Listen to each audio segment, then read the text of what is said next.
Hello, I'm Susan Goldberg. I'm the author of the piece, The Two Bernard Berenson Cousins, The Interplay of Immigration, Culture, and Narcissism, which will appear in an upcoming issue of the International Journal of Psychoanalysis.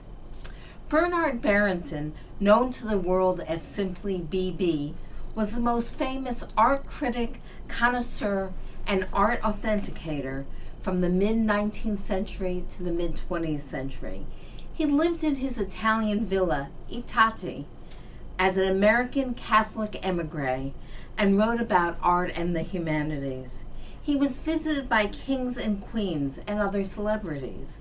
When Ernest Hemingway was notified of winning the 1954 Nobel Prize for Literature, he is said to have remarked, "It should earlier have been awarded to Carl Sandburg and to Bernard Berenson, and to the latter in particular for the lucidity of his prose." BB is still featured in novels and art history and is considered crucial for understanding Italian Renaissance art. Yet his persona was a created and false one. His first name was actually Bernhard Wawrodzienski. He and his family were Jewish, immigrated from Lithuania to Boston in 1874 when Bernhard was 10. Bernhard acculturated quickly and immersed himself in the world of wealthy Christian society women in Boston. After attending Boston Latin School and Harvard University, he moved to Europe, where he spent the rest of his life. He tried to create the persona of a sophisticated Catholic American intellectual emigre. Even in a book chapter authored when he was 90, he claimed that he was born in Massachusetts. Recent research reveals, however, that most people considered him Jewish, and he had to hide in a friend's villa from the Italian fascists during World War II.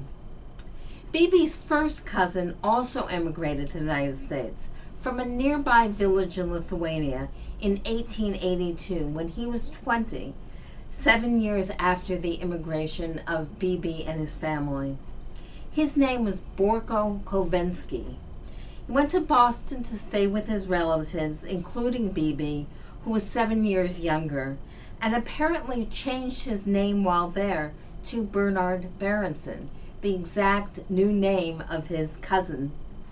Yet his family offended him deeply by offering him work as a peddler. He felt the offer was demeaning and denigrating, and left Boston for Chicago, forever despising wealthy intellectual relatives and seeking to imbue his children with these strong beliefs. He became an unhappy man, a traveling salesman. He left his family after his wife died of cancer when the youngest girl was 13. BB has 4 massive biographies and multiple articles written about him. Bernard has none. Bernard was the grandfather to my late mother, Adrienne Berenson Goldberg. In this article, I provide some psychobiographical musings about each Bernard Berenson. This article seeks to understand a family mystery. What was the relationship between these two men? What happened? How can it be understood? I propose that both men suffered from Heinz Kohut's construct of narcissistic injury. I suggest that their contrasting ways of engaging with the world may be considered a case study of the two manifestations of psychoanalytic views of narcissism, one evidencing grandiose narcissism and the other evidencing closet narcissism.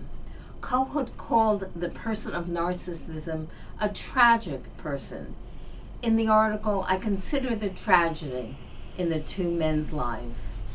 I also sought to contextualize the two stories. Intense anti-Semitism was rampant in each of the countries in which these men lived.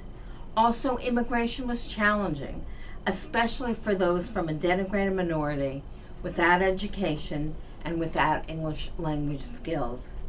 In the article, I wonder about the interrelated impacts of immigration, prejudice, culture, and narcissism, and try to figure out how they interacted in this case.